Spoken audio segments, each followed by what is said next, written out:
for child abuse.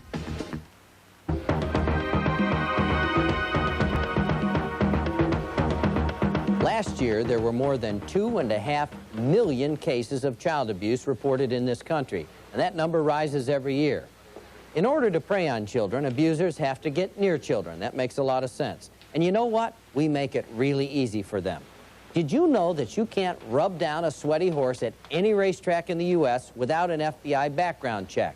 But yet, you can be a convicted child molester or child murderer and get a job at a daycare center in 44 states. You can never imagine what it's like to be an abused child unless you've been there yourself. Last week, the country heard from a woman who's been there, Oprah Winfrey. So today I'm here speaking out on behalf of children, the children who wish to be heard, but whose cries, whose wishes, whose hopes often, I believe, fall upon deaf or inattentive ears. Last Tuesday, Oprah Winfrey testified before the Senate Judiciary Committee for a bill which would create a national registry of convicted child sex abusers.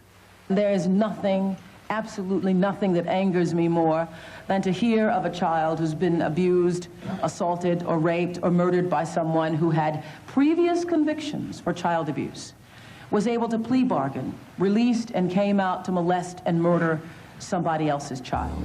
That's what happened to 4-year-old Angelica Meija. Police say Michael Howarth raped and murdered Angelica in his Chicago apartment, just 10 feet from where Angelica lived with her mother. Howarth was on the streets after serving only 7 years of a 15-year sentence for 2 counts of kidnapping and child rape. I wept for that child that I never knew, Angelica. I wept for her because I realized that her muffled cries never reached her mother, who was just on the other side of the apartment, as her 4-year-old was being strangled by a repeated, convicted child molester. Oprah says Angelica's horrible death shocked her into action. The talk show host startled her audience 5 years ago by disclosing the abuse she suffered as a child. Now she says she's tired of just talking about the problem of child abuse. For years, I'd done shows about it and talked about it and encouraged other people to do things about it, and I recognized I was one of those people who was, too, just paying lip service. Oprah's legislation calls for a national computer registry of convicted sex offenders, so daycare centers can run background checks on prospective employees. 6 states already have such a system. Will Andy get a hug, too? Oh. Florida set up its registry in 1985 after a daycare worker was convicted of 14 counts of sexual abuse. Now, all prospective daycare workers must agree to a background and fingerprint check. Last year, we processed over 90,000 such applicant fingerprint cards for caregivers in the state of Florida, and we found on the average about a 10% figure of those who applied had some sort of criminal arrest in their background. Those checks kept 9,000 convicted offenders out of daycare jobs, but few who applied were sex offenders, police say, because they know of the checks.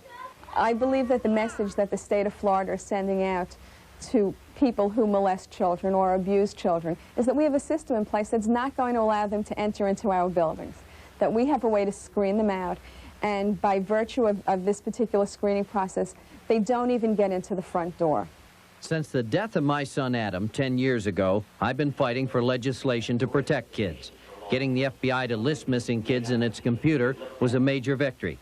I was proud to join Oprah on her new initiative to protect our children from sex offenders. We did a guy on America's Most Wanted by the name of Teddy Unterreiner. He had been convicted of molestation in Colorado in 1975. Who did he work with? Kids. He was a volunteer, he was a Boy Scout assistant, he was a big brother. After the hearings, I spoke with Oprah. Surprisingly, she told me she was nervous in her new role as a child advocate. Well, interestingly enough, talking to millions of people every day, I never get nervous, but I was a little nervous at first.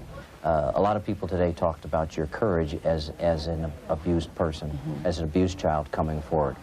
I just wanted to say personally, it takes a lot of courage to take it farther than that, and you can be a very loud, strong voice for children. You proved it today. I hope to be.